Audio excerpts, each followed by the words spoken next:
This lecture is about the input-output questions that we see on the competitive examinations. In these type of questions, we are given a string of characters, mostly numbers, alphabets or words, and then they are changed when some operations are performed on them, and we are given an output. Okay? What I mean to say is, we are given an input, then we see some operations, then we see an output. This is the basic structure of the question. Sometimes the input might be missing from the question and you'll be given the steps and the output, and the question will ask what was the input. If suppose they have given you the input and the output, probably they are going to ask about the sequence of the steps.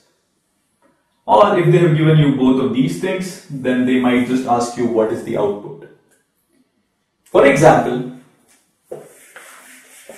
if in a machine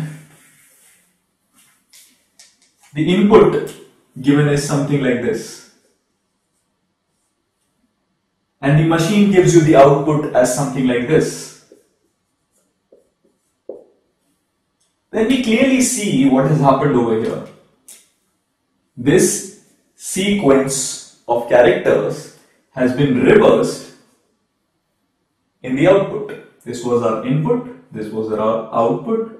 So we know what has happened over here. This is what we have to do in the questions. How will you solve these questions? First of all, identify what is the input, what is the output. Sometimes in the question, these strings are not clearly mentioned.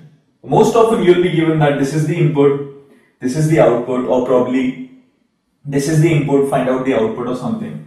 But sometimes it is not very clear. So you will have to make sure that you know and identify a basic input or output string. Second thing that you have to do here is to identify or choose your flow. It could be backwards, which means that you might be, thinking of working from the output towards the input, or it could be forwards, a forward flow in which you might be reconstructing the whole sequence of operations from the input towards the output. And finally, your job is to identify the pattern. You will have probably more than one steps, okay, probably more than one steps in the whole sequence of operations. So your job is to identify what pattern is being followed in all these steps. Okay. Let's take a sample question.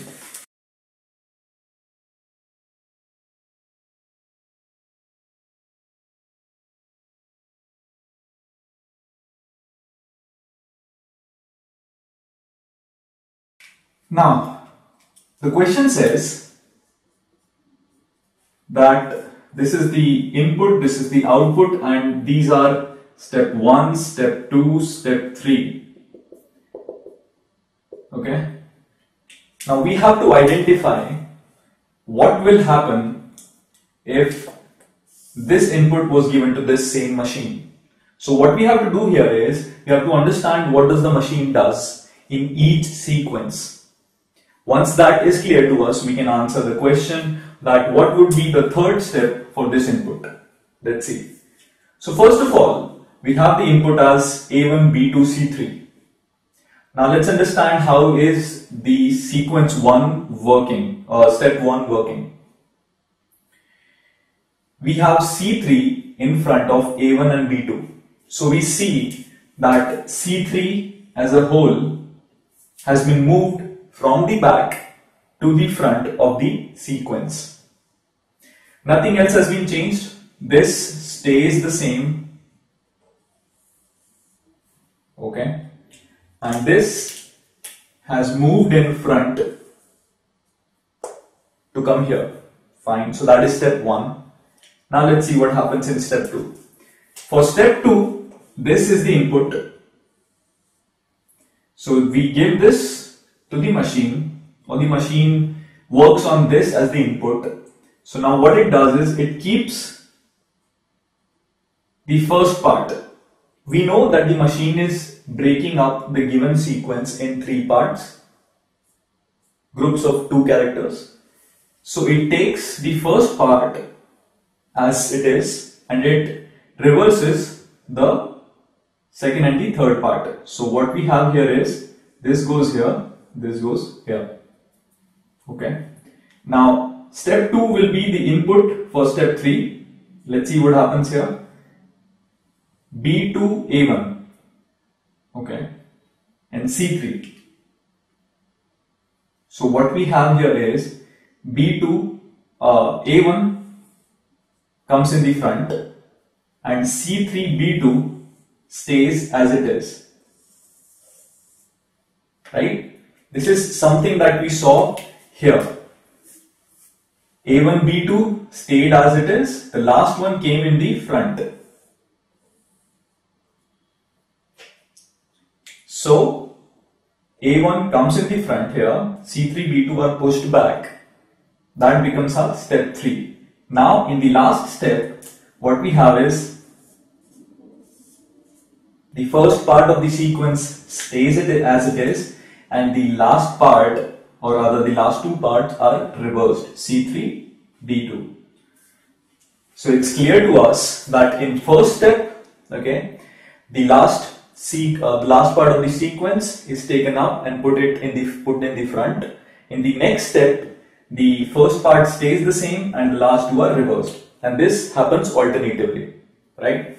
So if we are given something like this, D1 E2 F4, then we know how is it going to work out. D1 E2 F4, we know F4 will come in the front in step 1. Then we have D1 E2 here.